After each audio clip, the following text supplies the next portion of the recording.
сайн байцгаана уу? Өнөөдөр би Фрови татхаргийг яаж аргаар хүлдөөдгийг талаар бичлэг хийж үзүүлж байна.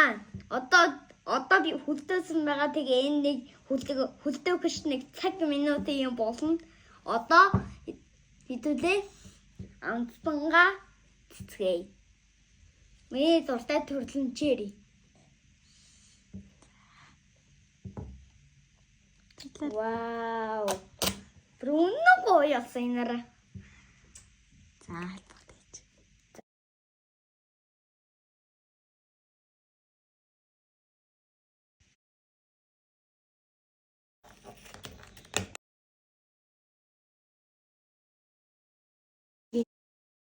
Амар гоё болсон бэ.